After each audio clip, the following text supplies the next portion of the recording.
Welcome, everyone. This evening, we are sharing the stories and the history related to liberation and return to life. And I'd like to introduce our tellers and cantor for today. So, Dr. Deborah Fripp, Gabe, Jacob, and Cantor Karen, and I am Lynn Feldman. So before we begin, let me just introduce us. We are Teach the Shoah. We teach the Holocaust through testimony-based storytelling.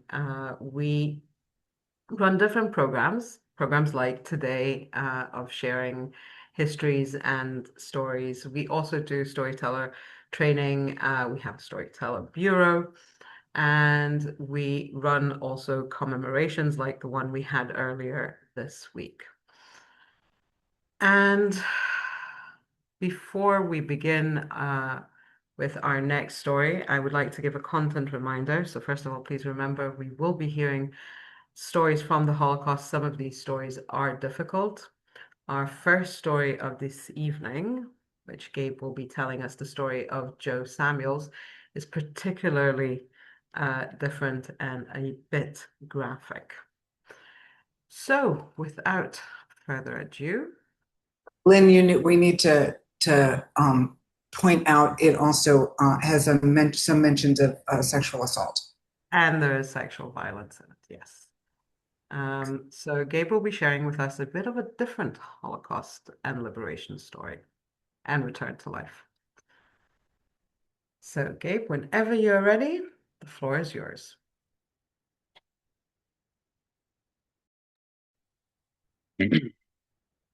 My childhood was a happy one. Growing up in Baghdad, Iraq, myself and the rest of the Jewish community felt safe. We felt like we belonged and we felt like we were a part of the community.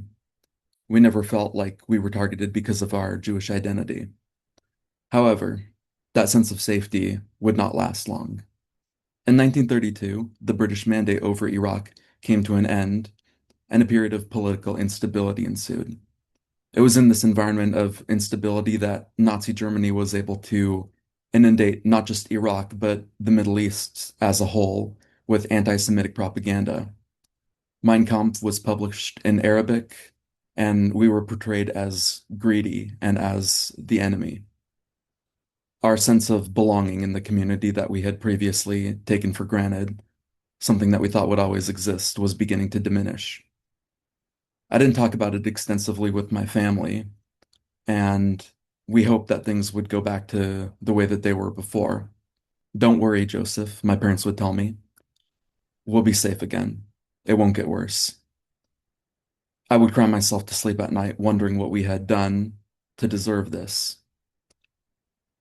I would continue to hope that things would get better, but things only continued to get worse. Our safety only became less and less certain as the sense of danger became more and more pronounced. That sense of danger continued to escalate until it reached its climax with the Farhud in 1941. For the first 2 days of June, violence erupted through the city of Baghdad. Violence against Jews. We were killed, raped, and our property was destroyed. I remained inside of my house with my family for those 2 days. Although on the first day of the massacre, my brother had gone outside and he had seen firsthand what was going on. He had seen the bodies in the streets of Jews who had been murdered. He had seen them raping women. He was only able to make it back safely because they mistaked him for a Muslim. It was only 2 days, but time seemed to draw out extensively. It felt like it would never end. During those 2 days, I prayed with my family and I hoped that things would get better, but we were also preparing for the worst. We had pushed all the furniture that we could up against the door to keep out any potential intruders, aware that the mob was going through the community and targeting Jews. And outside, we could hear the sounds of what was going on. We could hear the screams of men who were being killed and the screams of women who were being raped.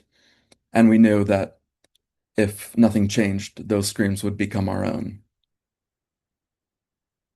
Thankfully, on the second day of the massacre, the British entered the city and put an end to the violence, temporarily restoring order. However, for myself and for the other Jews of Baghdad, things would not go back to the way that they were before. There was a period of normalcy after, a period where it felt like we might again be accepted as part of Baghdad, but that period didn't last. The threat of anti-Semitism was continuing to threaten our way of living and threaten our livelihoods. And even though we knew that that was our home and we hoped that we could remain there, we knew that our future lay elsewhere. So in 1949, I fled. I was smuggled with my brother down the river to Iran, and from there we made our way to Israel. And then from Israel, I went to Canada. When I was in Canada, I felt discouraged and disillusioned with life. The trauma that I had experienced, the family that I had lost, and the community that I had lost, the dreams of mine that had been stolen from me. I'd lost my faith in God and in Judaism. Then I met Ruby. In 1957, at the wedding of my brother's brother-in-law, sitting across from me was an elegant and lovely young woman who immediately caught my attention. And I secretly thanked my brother-in-law for getting us seated next to one another, which I suspected had been intentional. I asked Ruby if she'd be willing to dance with me, and she said yes. Then I asked her if she'd allow me to take her home, and again she said yes. After taking her home, I asked her if she'd be willing to see me again, and again she said yes. After that, we had become inseparable. We spent all of our free time together, enjoying everything that Montreal had to offer. And even though we didn't have a lot of money, we didn't need money because we had each other. I felt different about her than I had with previous girls. With Ruby, I felt like I could see my future with her. However, something that I wasn't aware of was how similar her background was to my own. Ruby's family was also Iraqi Jew, and she fled from India during the time of the partition, when violence between not just Muslims and Hindus, but also Jews and Christians was creating an increasingly unstable environment. Like myself, her community was stolen from her, and like myself, she ended up in Canada, trying to start a new life for herself and trying to regain a sense of community. A year after I first met her, I asked Ruby if she would marry me, and again she said yes. And the following year, we got married. Ruby and I remained in Canada for over 20 years, and we had three beautiful children, two girls and a boy. However, towards the end of the 1970s, changes in Canada were prompting us to again consider the kind of future that we wanted for our family and where we wanted to raise our kids. We had traveled all throughout Canada and the United States and had visited so many places throughout the world, but Ruby and I both felt drawn to the Los Angeles area. The warm weather and the palm trees reminded us both of our childhoods. There was a sense of nostalgia there, and it felt like the kind of place we'd want to call home. We visited and looked in areas like downtown Los Angeles and Beverly Hills, but we both felt drawn to Santa Monica. Going through the area, we saw a for rent sign for a house, and it immediately grabbed our attention. There was a pool in the back where we could imagine our kids and potential future grandkids enjoying their summer days. And there was room in the back for a garden where I envisioned that I'd be able to have my own garden where I could plant the fruits and vegetables of my childhood in Baghdad. It felt like home. We wanted to live there. We knew that it was where we wanted our family to grow up. Ruby and I jumped at the opportunity to rent it, and not even a year later, we ended up buying it. It was twice the cost of our house in Montreal and half the space, but that was okay with us because it felt like home. And ever since then, for the following 4 decades plus, myself and my family have remained in that house. It's a part of our identity now. Being in Los Angeles, I've regained a sense of community and a sense of belonging. I have so many friends and family here, and there are so many people and projects that myself and Ruby are involved in. Additionally, all three of my children have gone on to do incredible things education-wise. Two of them have gone on to receive PhDs and one an MD, and their accomplishments remain the thing that I am most proud of. I feel as if even though I was never able to accomplish my own dreams and realize them, that they have been realized through my children. Additionally, I've become involved in my synagogue again and feel strongly connected to my Jewish faith. I believe in God again, and I thank God every day when I wake up for the things that I have and for the life that I have. I no longer look back at the things that I experienced and feel angry or discouraged. Instead, I feel thankful that I was able to survive when so many others did not and so many were killed.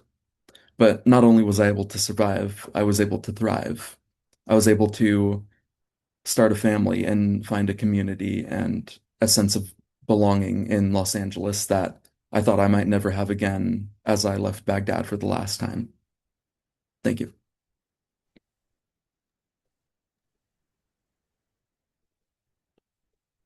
Gabe, thank you so much for sharing Joe's story with us. And everyone, please feel free to write appreciations for Gabe in the chat. And just to give us a bit of a visual. Wait, I'm sorry. I jumped. Oh, no, no, sorry. My bad. I jumped way too fast. So this is Joe last December together with Gabe. Gabe is one of our laissez-faire fellows. He is the memory keeper of Joe Samuels. And in the center, we have a photo of Joe when he was in Israel. I believe he was in Israel for 8 years. Am I correct, Gabe? Yeah. Thank you. And of course, Joe and his beautiful wife, Ruby, on their wedding day. So we started by hearing the story. Why is this skipping? Thank you. We started by hearing a story which is a bit different of the Jews in Iraq and their experience of the Holocaust, which is more of a Holocaust influence or a Nazi influence. The photos we see in front of us, the first one, the men carrying their swords, is from the first day of the Farhud, the pogrom that killed about 2,000 Jews and wounded many more. The second photo is of many young men like Joe who were escaping from Iraq through to Iran. And as our program today is actually about post-war, the photo down at the bottom is from 1950. In 1950, the Iraqi authorities gave an ultimatum to any Jew who wanted to leave Iraq and go and settle in the newly born land of Israel. They would have to give up their citizenship and every belonging they have, including bank accounts and houses and so on. So what we see in the photo is the masses of Jews who were gathering to sign their waiver of their Iraqi citizenship. In total, in 1950, 120,000 Jews came from Iraq to the state of Israel, and that was over 85% of the total of the Iraqi Jews at the time. So the story in Iraq is, again, it's a different one, but yet the feeling of returning to life and gaining community again was something that took time, as we heard in Joe's story. And for Joe himself, it took many, many years before he actually felt that he had a community again.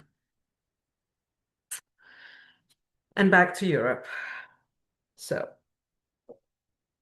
liberation began in different dates in different places. The most known one is the one that became also the International Holocaust Memorial Day, and that is the liberation of the Auschwitz complex, mainly Auschwitz I, Auschwitz II, Birkenau, and Auschwitz III, Bona Mosevich. The liberation happens on the 27th of January, 1945 by the Red Army. At that point, there were about 7,000 inmates left within the camp, and I do not like the term inmates, but it's for lack of a better term. The photographs that we see in front of us, which are the most known photographs of liberation, were actually not taken on the day itself. They were taken 3 days later for a simple technical issue, which was that the photographer that was accompanying the battalions that were liberating Auschwitz was held back in another camp that was being liberated, and he arrives only 3 days later. We know this because when we look at these photos, we see that in the top photo and in the bottom photo, the men are shaved. They have warm blankets on. They all look clean. They've already showered. And down at the bottom, the doctor is already taking people who were injured in different ways to receive more medical help outside of the Auschwitz complex. So these photos, though they were reenacted, this was something that we know from survivor testimony the survivors wanted to do so that the world would see, especially the liberation of the family camp, and we can see the very young children being liberated as well. I'm sorry, I keep doing this, going the wrong way around. So we're going to hear another story, and our next story is going to be told by Jacob. He will be telling us the story of his mother, Pessa. And I am just going to spotlight Jacob. Whenever you are ready, the floor is yours.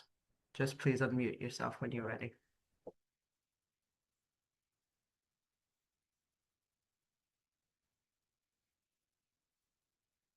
My story is much more typical. My mother was a Polish Jew.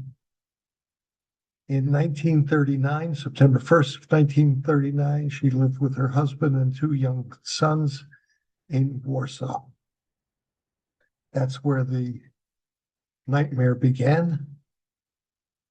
And in September 20, and on January 27th of 1945, the nightmare ended. She was now officially a survivor, 3 times a survivor of the bombing of Warsaw, the Warsaw Ghetto, and Auschwitz. She was in Auschwitz for 3.5 years, where the life expectancy was 6 months if you were lucky. She was liberated from Auschwitz by the Soviet Army. And during the liberation, one of the Russian soldiers came up and offered her his SVT-40, a common weapon issued to Russian soldiers. It's a semi-automatic rifle. He told her that she should take his gun, go out and kill as many Germans as she wants, take whatever from them she wants to take, and do to them whatever she wants to do. She refused his kind offer. She had seen more than enough death in the last 6 years.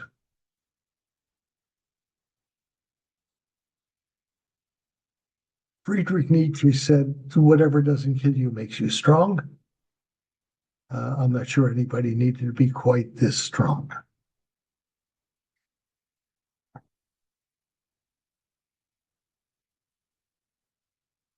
She was now free. Free. Where do you go? What do you do? What does freedom mean? How do you survive? Where do you go after Auschwitz? Your whole world is gone. Your husband and children are dead. Your brothers and sisters are dead or scattered, or your friends and your other relatives and people you knew, and all gone. Every possession you ever had is gone. Even memories were stolen. Photographs were taken and destroyed. Keepsakes were thrown away.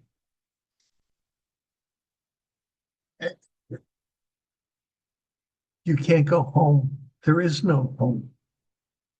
Somebody took it, and they're not going to give it back. There's only one place to go and one place that's safe. A displaced persons camp, and there were many, run by the Americans and the other allies. There were a number in the American zone, but one became the destination for many Jewish refugees, and that is the Landsberg displaced persons camp outside of Munich.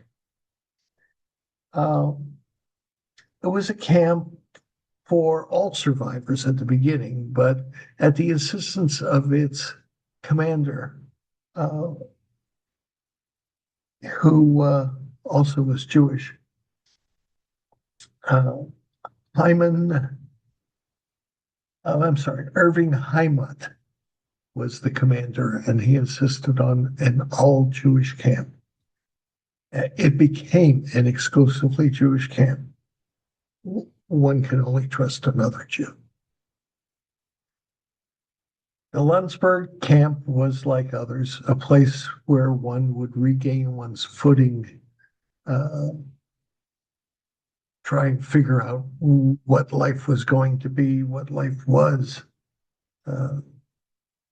and how you're going to live. It's a place to find out what the world was now. In the spring of 1945, Heimat wrote to his wife that people in the camp appeared demoralized, beyond hope, beaten down both physically and spiritually, with no hopes or incentives for the future. He was wrong. The Landsberg DP camp quickly became one of the flourishing communities in the American zone. The camp population quickly established its social agenda, its political agenda. It became one of the most vital camps in Europe. It had the Landsberg, it had its newspaper, the Landsberg Zeitung, which later became the Jüdische Zeitung. It had schools of every kind. It had preschools, it had elementary schools, it had high schools, it had even college courses, and of course it had a yeshiva. It had a mikveh, it had a kosher kitchen, it had a theater, it had cinema, it had all kinds of social activities, including dances and in 1948, a young Leonard Bernstein came to conduct the members of the orchestra at Landsberg in George Gershwin's Rhapsody in Blue. And people who were there still talk about it.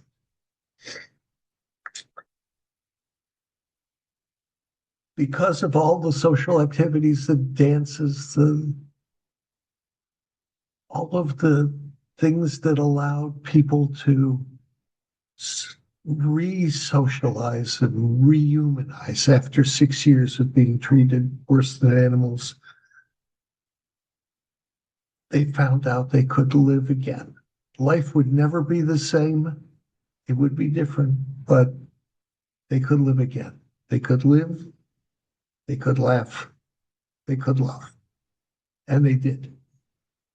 The Landsberg DP camp had the largest baby boom anywhere ever.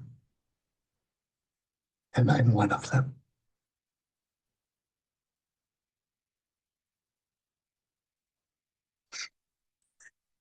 We stayed at Landsberg for 2 years. Well, I stayed there for 2 years. My parents stayed there for 4. I guess they wanted to stay there. Anyway, I was part of the baby boom because the doctors at the camp told my father that unless my mother had something to live for, she wouldn't last another 6 months. So here I am, and my mother survived. We finally got permission to emigrate to the United States. And so we left the port of Bremen in May of 1949. And we reached New York 10 days later. New York City, what a place. I don't remember it at all. But I understand that it was not even what Warsaw was. It was very confusing, very hectic, very strange. But we didn't stay in New York. We were settled in Pittsburgh because the Nazis taught my father to be a machinist. And we built a new life. We were strangers in a strange land. We didn't know the language. We didn't know the customs. We didn't know the nuances. We knew nothing. But we persevered. My father went to night school and learned English. I learned English from the other kids. And my mother soaked in English from the flood of daytime soap operas. All of them. Guiding Light was one of her favorites.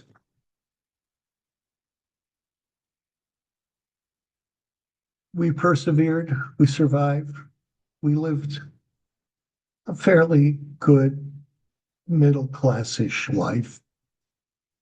We got a house of which we rented out 2 of the 3 floors.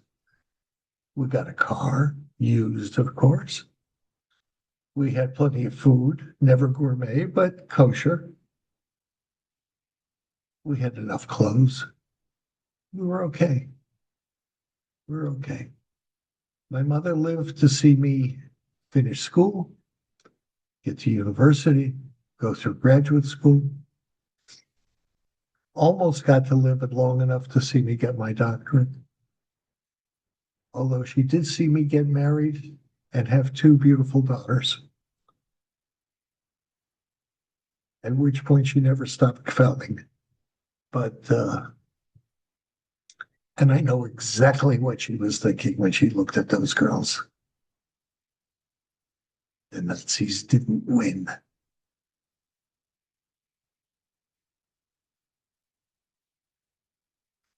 Thank you.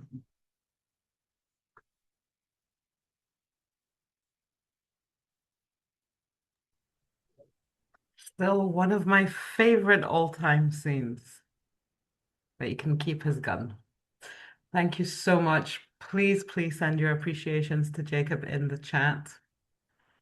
And again, we are going to have a little visual just so that we know who we were hearing about. So Jacob, this is from 1948, right? Absolutely. Right. Thank you so much. So, Jacob, you're still muted, so I can't hear what you're saying. Just as clarification, she looks far older than she is. 6 years 6 years between bombing ghetto and Auschwitz tends to age one. Yes. And yet so beautiful. So the story that Jacob told us was, he said it's one of those stories that we know, but every story it's its own world. And thank you so much for sharing that. So Auschwitz was liberated, and then other camps were liberated as well. And yet the war kept going on until the 8th of May, 1945. Although, if we look at the Soviet press, the war actually ends the following day on the 9th of May, but we'll stick with the Western. So the war ends. And actually, Jacob said something really interesting that comes up a lot, which is, okay, so the war ends, and now what? Where do we go from here? What do we do? And the survivors had a saying that they were liberated, but they were not free. And why were they not free? Well, in theory, Auschwitz was liberated. The gates didn't have any electricity running through them. There were no guards with dogs and machine guns. And yet, where could they go? So some people tried to go home. That didn't always work out very well for them. In many, many different places, not just in Poland, all over Europe, when the Jews tried to return to their hometowns, to their shtetls, to their old houses, they came across hostility, they came across violence, and in cases, murder. The most known one is the pogrom that happened in July 1946 in Kielce, which is in Poland. The Kielce pogrom starts off with a blood libel, a modern day blood libel. A boy decides not to go home after school in a small town where many Jewish refugees were living in one building, waiting to decide where to go, how to go, which direction to go. So the boy who decides not to go home comes home the following day. And when his father says, "What happened? Where were you?" The boy, being scared of what kind of repercussion there would be for him running away for one night, said, "Oh, I was taken to that building and kept in the cellar," pointing towards the building where the Jews were. This, of course, was not a true story, but who could argue with an enraged father or an enraged neighbor, or to that matter, an enraged city? 46 men and women were murdered in this pogrom. Many were injured, sending out a very clear message that this was not a safe place for Jews anymore. And yes, the new Polish government at the time, when they hear about this terrible pogrom, they make the city pay for coffins and burials and headstones and to have state-sized funerals, but that really wasn't enough. So many Jews, just like Jacob's parents, decided that they need to leave. They need to leave Europe. And one of the ways was to go to these emerging displaced people camps. These were scattered around Germany, and Germany at this point, post-war, is split into three different zones: the American zone, the British zone, and the Soviet zone. In the American zone, it was possible to apply for visas to the United States.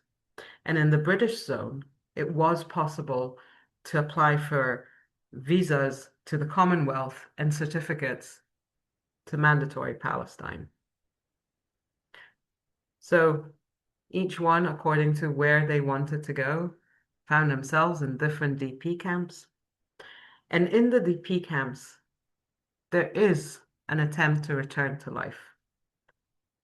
So even though quite a few of these camps were in places where there used to be concentration camps and labor camps, and some places were just old abandoned schools or factories or monasteries that were giving up their place for these refugees who are flowing in from all over Europe.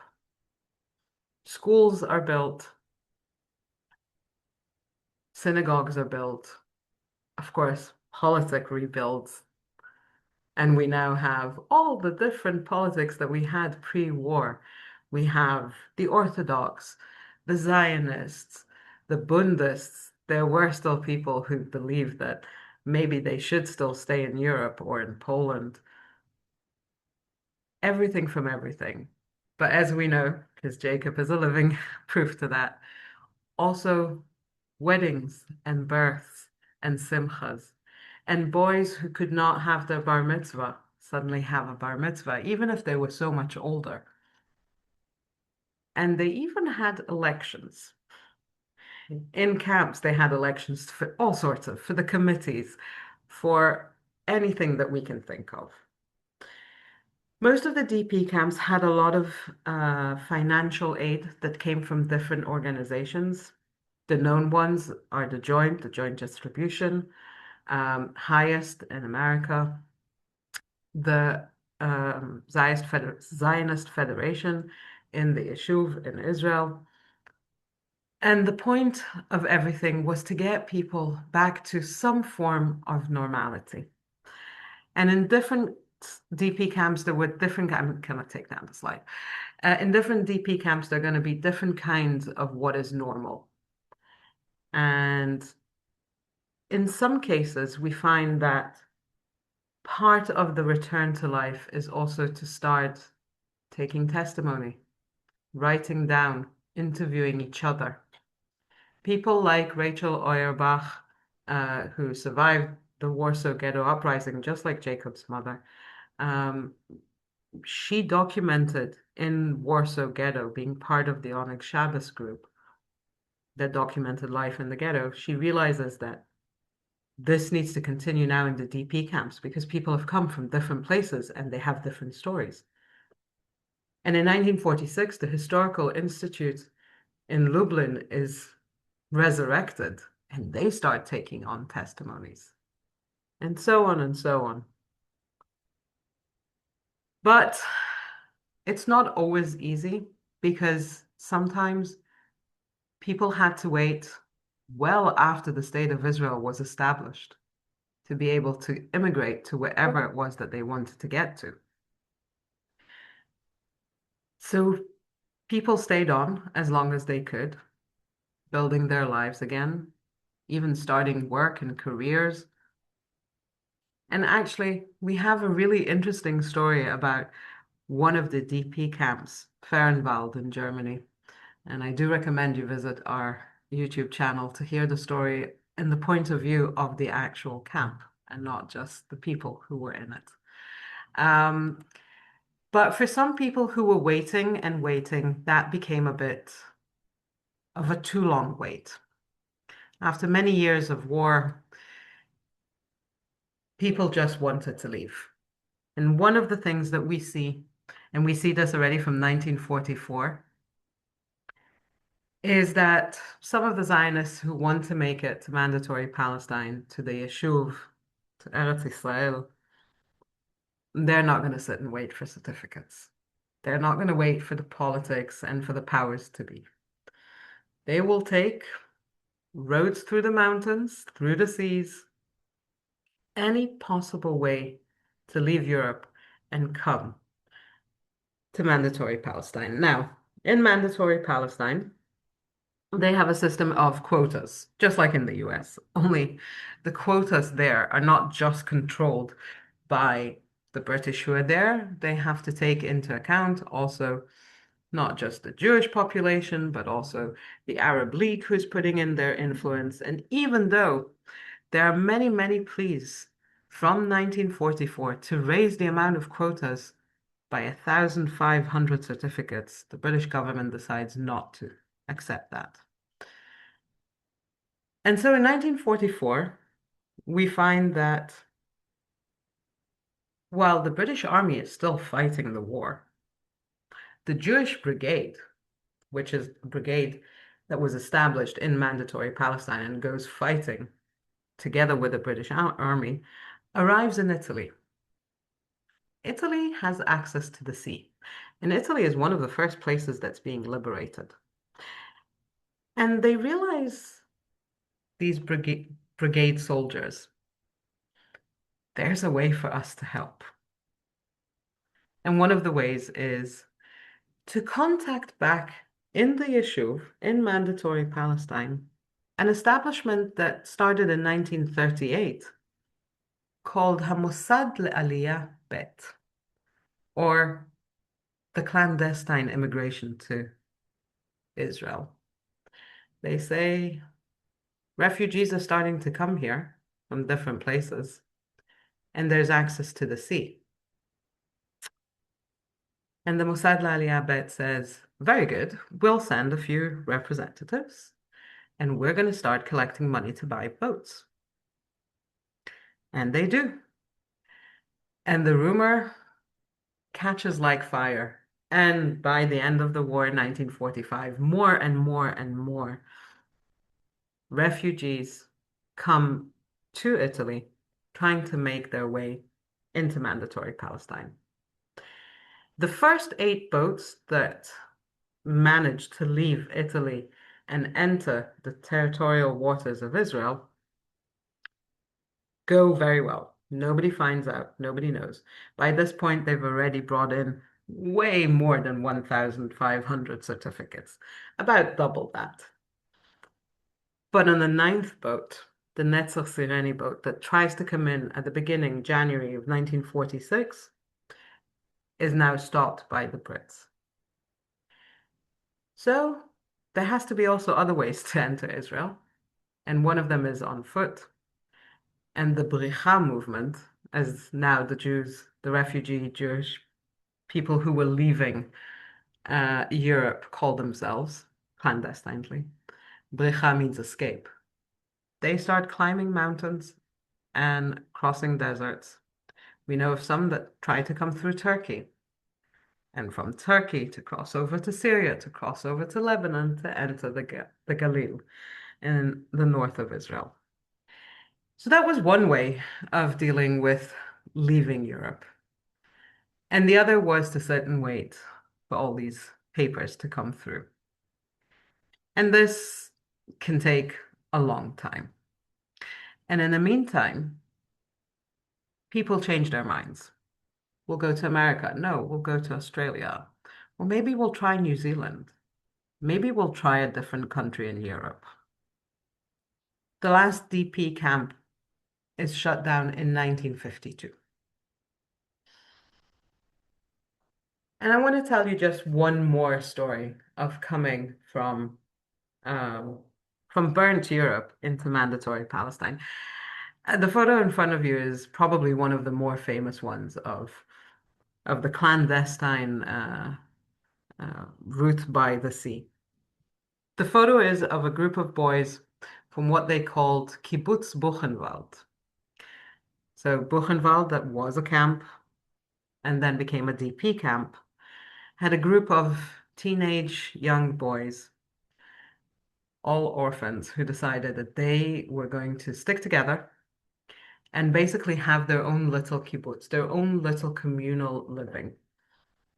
And when it was their time to enter the ship that would take them at least till the territorial waters of Israel, they might not enter it at that point, some of them decided that they want to come in wearing the uniform they did as prisoners, as inmates, as victims in Buchenwald. Because when they'll come into the land of Israel, that's when they'll be free. That's when they can take off their uniform. This whole group was stopped outside of the territorial water, and the British took them to Cyprus, to a interim camp where they all remained until 1948, in which they returned again right into the War of Independence. And in Hebrew, these stories come together as Mishoah, from the Holocaust, Letkuma, to rebirth. And for our next story, I'm going to invite Dr. Deborah Fripp, who will tell us the story of Dr. Rita Levi Monticelli. And let me spotlight Deborah whenever you are ready.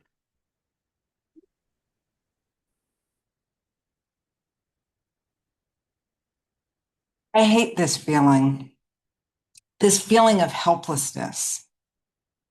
I'm a doctor. I'm supposed to be able to help, and I can do nothing. When the war ended, I volunteered for the Red Cross. It's kind of my way of making up for the fact that I was never a partisan. I totally would have been, but I'm really bad at lying. I would have made a terrible partisan. Doesn't make me feel any less guilty, though. After the war, we got a flood of refugees coming in from the north. They came in so dehydrated, so malnourished, but we could help them, some of them. But the babies came in so dehydrated that for the most part, there was nothing we could do. And then the typhus hit. It's an epidemic among the refugees now. We send people to the hospital, but the hospital just becomes someplace that people go to die because there's no cure. This one family came in, beautiful family, parents, this young woman, 20 years old, and she got sick. They begged me not to send her to the hospital. They begged me, and I totally would have made an exception if I had thought it would do any good.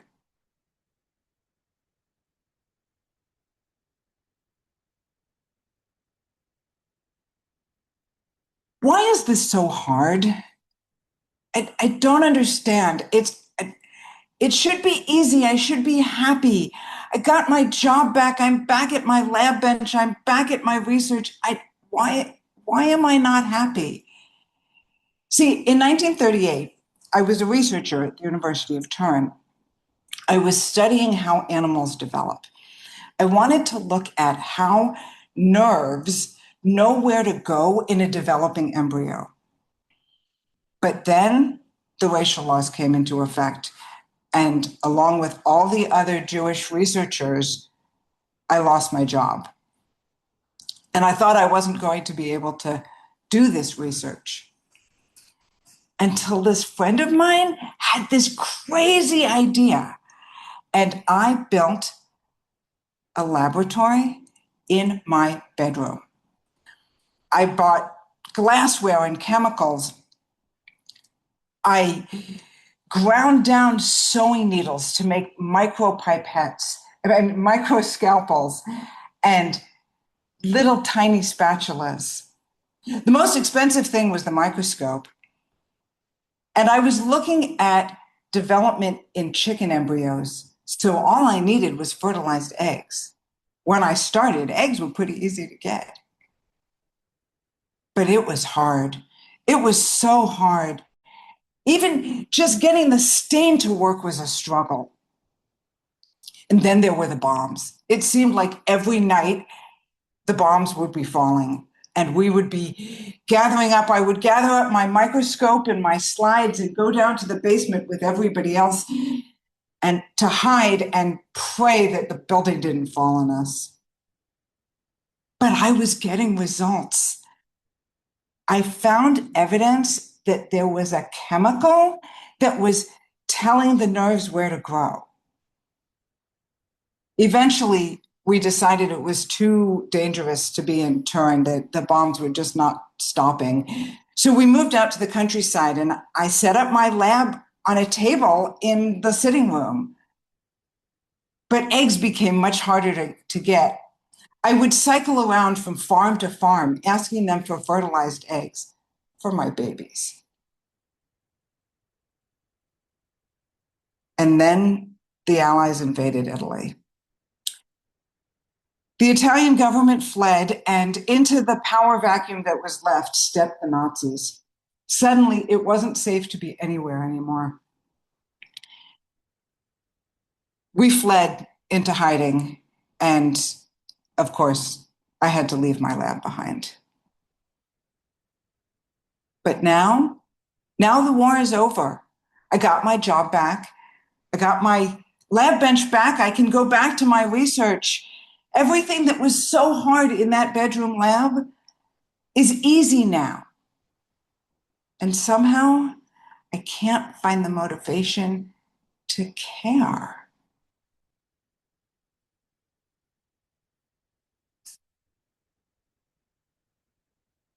Rita found her motivation.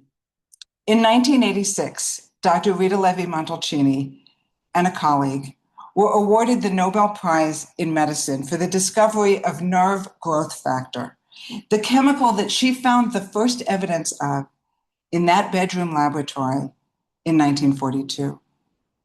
Her story and her autobiography, In Praise of Imperfection, became an inspiration to a generation of aspiring young women in science, myself included, as I made my own way to a PhD in biology, studying how animals develop.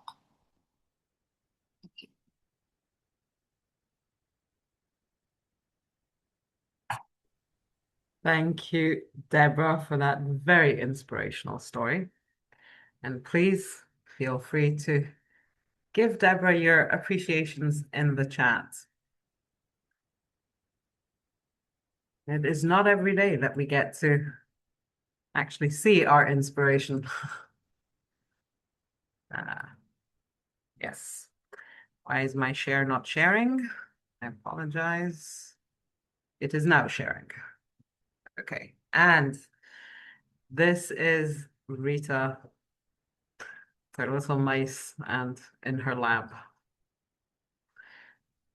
What an inspiring woman.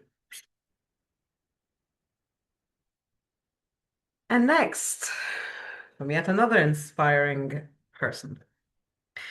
So, our poet and cantor in residence, Karen Webber, is going to recite for us her poem, Codename Moses, and I have a short introduction for this.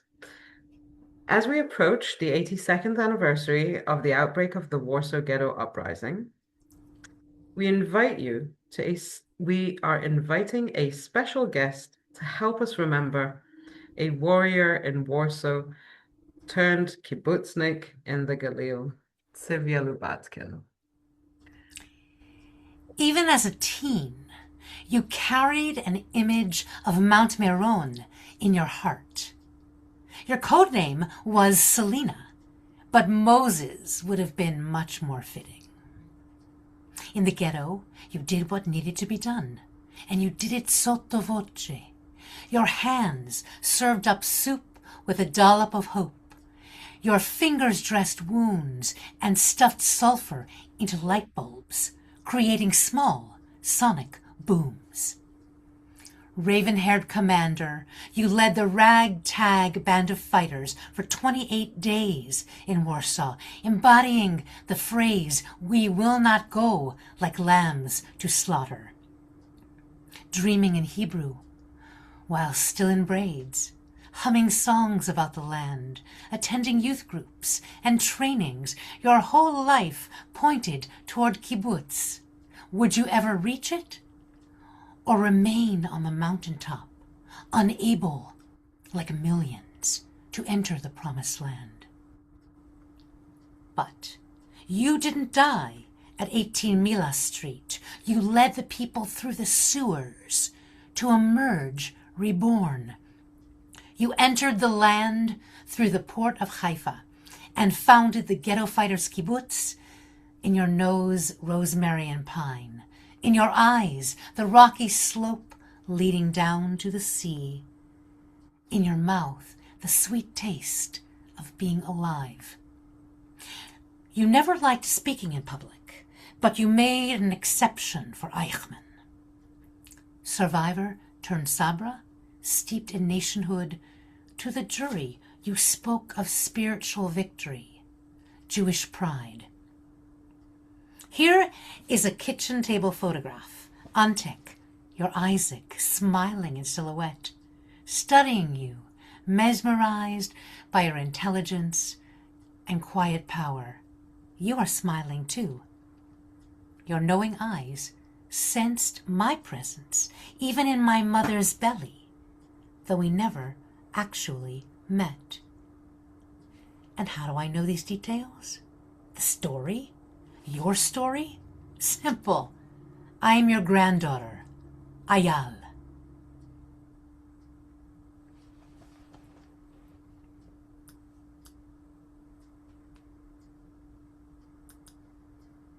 Talking to myself. Thank you so much, Karen, for that beautiful, beautiful poem about Sylvia. Please, appreciations in the chat for Karen. Well slide. So, yes, of course, all the photos here, apart from the family photos, are from Yad Vashem Archives, USHMM, Ghetto Fighter House, Anna Museum, and the Imperial Museum London. Our coming up programs. This coming Monday, we have an Exploring Their Stories program, which is our standard old school exploring session, 10-minute story, followed by process and then workshop. If you have people who have not taken our beginner course, please invite them to this exploring session. And then right after that on Wednesday, our next cohort is opening and we still have a few places left. So please, please do use this as an opportunity to invite more people into this community of ours. The next program we have is part of our new series, Echoes of the Past. This month's program is Saving a Soul. We are going to be delving deep into the differences between the righteous among the nations and the rescuers. So there's going to be a bit of storytelling, a bit of history, and then a discussion. So both events, of course, are on Eastern Time, 8 p.m. And registration links are in the chat. Deborah, I don't know because I'm sharing screen. I'm guessing they're in the chat. Yes. I'll So put join them us. in the chat. And yeah, thank you so much. Thank you, Gabe, Jacob, Karen, Deborah, for telling, for sharing, for writing a beautiful poem for us. Thank you, everybody else, for being part of the discussion and part of our community. I wish you a good night, a good Shabbos. Take care, and see you soon.